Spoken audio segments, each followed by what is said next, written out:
বিএনপির সর্বোচ্চ পর্যায়ের খুবই প্রভাবশালী একজন নেতার বিরুদ্ধে এনসিপির খুবই প্রভাবশালী একজন নেতার একটা মন্তব্য নিয়ে গতকাল কক্সবাজারে বেশ কিছু ঘটনা ঘটেছে।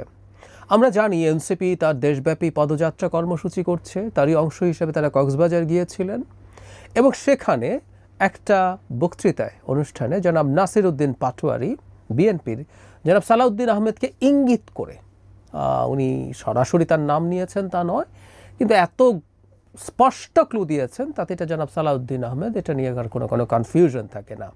তাকে কটাক্ষ করেছেন, কটাক্ষ করে কথা বলেছেন, অনেক বিতর্ক শুরু। ইনফ্যাক্ট এরপর বিএনপির নেতাকর্মীরা সেই মঞ্চ ভাঙচুর করে এবং রীতিমতো জনাব সালাউদ্দিন আহমেদকে ব্যবস্থা করতে হয়েছে যাতে এনসিপির নেতৃবৃন্দ সহজে নিরাপদে কক্সবাজার পার হয়ে যেতে পারেন। কি বলেছিলেন জনাব নাসির উদ্দিন পাটোয়ারি এবং এটাকে আমরা ঠিক কীভাবে দেখব, বা এনসিপি এক ধরনের কনফ্রন্টেশনের রাজনীতিতে ঢুকে পড়ছে ক্রমাগত, এটা কেন? নাসির উদ্দিন পাটোয়ারি বলছেন, আগে আওয়ামী লীগের আমলে নারায়ণগঞ্জে বিখ্যাত গডফাদার শামীম ওসমান ছিল, এখন শুনছি কক্সবাজারের নব্য গডফাদার শিলং থেকে এসছে। এই যে শিলং থেকে এসছে, ইটস সো ক্লিয়ার, জনাব সালাউদ্দিন আহমেদকে তিনি বলছেন। তারপর বলছেন ঘের দখল করছে, মানুষের জায়গা জমি দখল করছে, চাঁদাবাজি করছে, তার নাম না বললাম, আবার নাকি সে সংস্কার বোঝে না। খুবই ইম্পর্টেন্ট একটা ব্যাপার। বিএনপির কিছু নেতা সাম্প্রতিক সময় এনসিপির নেতাদের সম্পর্কে খুবই বাজে মন্তব্য করেছেন এবং এর মধ্যে স্ট্যান্ডিং কমিটির মেম্বার আছে বা খুবই পুরনো পোড় খাওয়া নেতা আছে। কেউ কেউ এটার সাথে প্যারালাল টেনে বলছেন বিএনপি পারবে, এনসিপিকে পারবে না। উত্তর হচ্ছে না, দুটো একেবারেই কম্পেয়ারেবল না। এনসিপির বিশেষ ফ্লোতে ভেসে যাওয়া বলে যা বলা হয়েছে, কোনো রকম কোনো নেতার বিরুদ্ধে স্পেসিফিক ফৌজদারি অপরাধের অভিযোগ করা হয় নাই। জনাব নাসির উদ্দিন পাটোয়ারি জনাব সালাউদ্দিন আহমেদ সম্পর্কে ভয়ঙ্কর কতগুলো ফৌজদারি অপরাধের অভিযোগ করেছেন। এগুলো যদি সত্য হয়, তার মানে একটা জেনারেলাইজ কমেন্ট করা, সেটা স্ল্যাং হতে পারে, কিন্তু সেটা কাউকে এইভাবে অপরাধে অভিযুক্ত না করা হলে সেই তুলনায় এটা বিভৎস। আমরা তো এই প্রশ্ন করতেই পারি, এনসিপি তাহলে কেন ভুক্তভোগীদেরকে দিয়ে এখানে মামলা করানোর ব্যবস্থা করছে না? অথবা ফৌজদারি অপরাধের ক্ষেত্রে পুলিশও তো বাদী হয়ে মামলা করতে পারে, এই সরকার তো তাদেরই, তারা সেই ব্যবস্থা করছেন না কেন? বা তারা প্রকাশ করুন কোথায় জনাব সালাউদ্দিন আহমেদ চাঁদাবাজি করেছেন, ঘের দখল করেছেন, কি করেছেন। করতে হবে। এই ধরনের অভিযোগ কিন্তু ভয়ঙ্কর। এটাও সত্য, এই অভিযোগের পর সবচেয়ে উচিত হতো বিএনপি টলারেন্স দেখালে। বিএনপির নেতাকর্মীরা যতই ভালোবাসায় আঘাত পেয়েছেন, তাই এসব করেছেন, এগুলো আমরা আসলে বর্তমান গণতান্ত্রিক প্রেক্ষাপটে, ভবিষ্যতের গণতান্ত্রিক প্রেক্ষাপটে গ্রহণ করি না, কোনোভাবেই গ্রহণ করি না। বিএনপি এই কাজটা না করা উচিত হবে। ভবিষ্যতেও বিএনপির উচিত হবে তাদের এই নেতাকর্মীদেরকে সামলানো। খুবই অন্যায়, গর্হিত কথা হয়েছে, কোনো সন্দেহ নেই, কিন্তু এটা না করলে বিএনপি বড় দল হিসেবে আরও বেশি দায়িত্বশীলতার পরিচয় দিতে পারত, দেওয়া উচিত হবে। এটা নিয়ে আমরা যেন ক্রমাগত কথা বলি। আমি বিশ্বাস করি জনাব সালাউদ্দিন আহমেদ তার এলাকার নেতাকর্মীদেরকে এইসব ব্যাপারে সতর্ক করবেন। শুধু তিনি নন, বিভিন্ন জায়গায় একই ধরনের ঘটনা ঘটতে পারে। বিএনপির সকল নেতার উচিত হবে এই ধরনের বার্তা তাদের এই ধরনের পর্যায়ে পৌঁছে দেয়া, যাতে তারা এরকম কিছু না করে। এখন আসলে মূল আলোচনাটায় যেতে চাই যে এনসিপি কেন এমন করছে, বা নাসির উদ্দিন পাটোয়ারিকে কি সিলেক্ট করেছে, বা কেউ এই প্রশ্ন করতে পারেন এটা কি নাসির উদ্দিন পাটোয়ারির ব্যক্তিগত মতামত নাকি এনসিপির মতামত।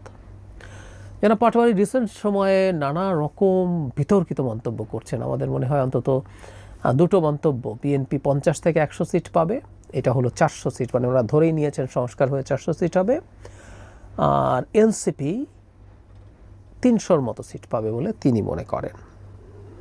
এইসব বলে প্রচুর ডিবেটে আসছেন, ঠিক আছে, আমরা এভাবে দেখতেই পারি। কিন্তু যারা পাটোয়ারি যেহেতু আগে বলছেন, এখন আবার বলেছেন, তার মানেটা হলো এই, আমরা ধরে নিতে পারি এগুলো এনসিপি তাকে অ্যাসাইন করেছে এভাবে বলার জন্য, এটা এনসিপি চায়।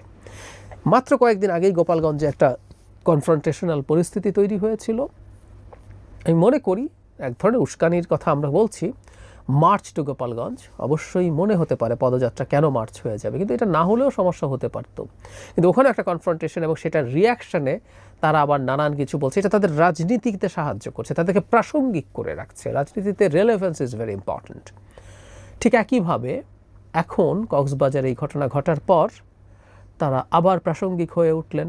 তাদেরকে নিয়ে কথাবার্তা বলছি, নেগেটিভভাবে কথা বলেও যদি কেউ বলে থাকেন সেটাও তারকে নিয়ে আলোচনাই হয়, এটাই নিয়ম। গতকাল 3টা টকশোতে পার্টিসিপেট করেছি এবং 3টাতে এনসিপি অল্পধারিতভাবে আলোচনায় এসছে, তাদেরকে নিয়ে কথা হয়েছে। আর এনসিপি অন্তত দেখাতে পারছে তারা আওয়ামী লীগের মার খায়, তারা বিএনপির মার খায় এবং তারা বিএনপি এবং আওয়ামী লীগকে একই রকম কিছু সেই হিসাবে তারা দেখানোর চেষ্টা করতে পারে এই ঘটনাগুলোর প্রেক্ষাপটে। কিন্তু আমরা খেয়াল করছি যে এই দেখানোর মাধ্যমে আসলে তাদের কতটুকু বেনিফিট হবে। জনাব সালাউদ্দিন সম্পর্কে তাদের কিছুটা ক্ষোভ আছে আমি ধারণা করি, কারণ উনি সংস্কার বোঝেন না, এটাও ইঙ্গিত করেছেন জনাব পাটোয়ারি। জনাব সালাউদ্দিন আহমেদ বিএনপির হয়ে ঐক্যমত্য কমিশনে পার্টিসিপেট করছেন এবং খুবই এনগেজিং ওয়েতে করছেন। প্রতিদিন প্রতিটা সেশনে যান, পুরো সময় থাকেন, প্রচুর হোমওয়ার্ক করে যান বলে আমি এই কমিশনের সূত্র থেকেই শুনেছি বা যারা পার্টিসিপেট করেন। ফলে তিনি তার জায়গা থেকে তার দলের যে চিন্তা সেগুলো উনি ওখানে এক্সপোজ করেন, এগুলো ডিফেন্ড করেন এবং বলা বাহুল্য অনেকগুলো এনসিপির চিন্তার সাথে তাদের অ্যালাইনমেন্ট নেই। বিশেষ করে আপার হাউস প্রপোর্শনাল রিপ্রেজেন্টেশন হবে কি না, ন্যাশনাল কনস্টিটিউশনাল কাউন্সিল হবে কি না, পরে সেটা কমিটি করা হচ্ছে, এগুলো করবে কি না, এটা নিয়ে সিরিয়াস ধরনের ডিবেট আছে। সেই ক্ষোভটাই বোধ করে এখানে উগরে দেওয়ার চেষ্টা হয়েছে এই ধরনের বিভৎস অভিযোগ করে। তার মানে আমরা যে কথাটা বলতে চাইছি, এনসিপি এখন বিএনপির বিরুদ্ধে খুবই স্পেসিফিক অভিযোগ করছে। এখন এনসিপির আরেকটা জিনিস আমরা একটু যোগ করব, মানে যে জায়গাগুলো একসময় তারা ধরতেন না। জনাব তারেক রহমান সম্পর্কে একই ধরনের মতো শিলং, মানে জনাব সালাউদ্দিন আহমেদ সম্পর্কে আরেকজন নেত্রী একই রকম কথা বলেছেন, শিলং পালিয়ে গেছেন। জনাব তারেক রহমান সম্পর্কে লন্ডনকে ইন্ডিকেট করে কথা বলা হয়েছে যে কেউ ভারতে পালায় আর কেউ লন্ডনে থাকে, খুবই গুরুত্বপূর্ণ নেতা। এই ধরনের মন্তব্য জনাব তারেক রহমানকে ইন্ডিকেট করেছেন, মানে জনাব তারেক রহমান আক্রমণের জায়গায় গেছেন। শুধু সেটা না, বেগম খালেদা জিয়ার প্রতি এক ধরনের আপাত শ্রদ্ধা দেখানো এনসিপি বেগম খালেদা জিয়াকে খোঁচা দিয়েছেন।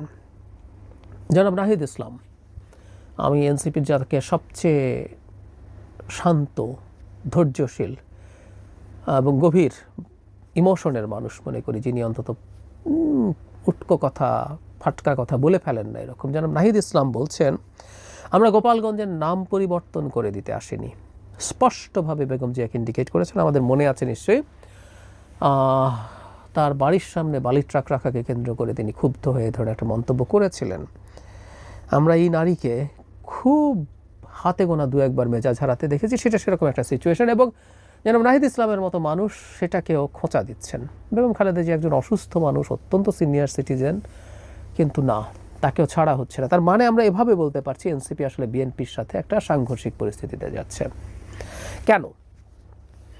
ওই যে বললাম, প্রথম একটা হলো প্রচুর আলোচনা এবং সোশ্যাল মিডিয়াতে আলোচনা, মানে তাদের তো খুবই তরুণ, তাদের জেনারেশনটা সোশ্যাল মিডিয়ার ইন্টারাকশনের মাধ্যমে বেড়ে উঠেছেন, সুতরাং তারা প্রচুর ইন্টারাকশন, প্রচুর রিয়াকশন না পেলে সম্ভবত তাদের ভালো লাগে না, তারা সেটা করেন এবং তারা মনে করছেন এই কনফ্রন্টেশনের মাধ্যমে তারা যদি হামলার শিকার হন সেটা তাদের প্রতি সিম্প্যাথি তৈরি করবে, শুধু আলোচনা না, সিম্প্যাথিও তৈরি করবে।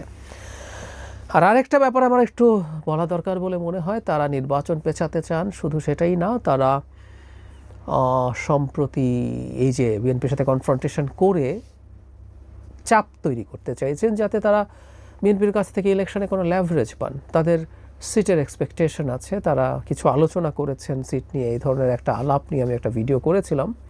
এবি পার্টি জনাব মুজিবুর রহমান মঞ্জু এই ধরনের একটা কথা বলেছিলেন, তিনি মানে খুব কনফিডেন্টলি বলেছেন তা না, তিনি জেনেছেন, শুনেছেন, এভাবেই বলেছেন। কিন্তু এরকম ফিসফাস আমরা শুনি। আসলে এনসিপি এটা চাইতেই পারে, তারা কোনো না কোনো জোটে তো হয়তো যাবে, সেটা কি বিএনপির সাথে যাবে নাকি জামায়াতের সাথে যাবে, এই আলাপগুলো আছে। সুতরাং বিএনপির উপরে যদি চাপ তৈরি করা যায় তাদের সিটের আন্ডারস্ট্যান্ডিংয়ের সুবিধা হতে পারে। সুতরাং এই যে তীব্র চাপ তৈরি, এটাকে এমন না যেটা চিরস্থায়ী কোনো শত্রুতার বিষয়, সেটা নাও হতে পারে, এটা এই কারণে হতে পারে।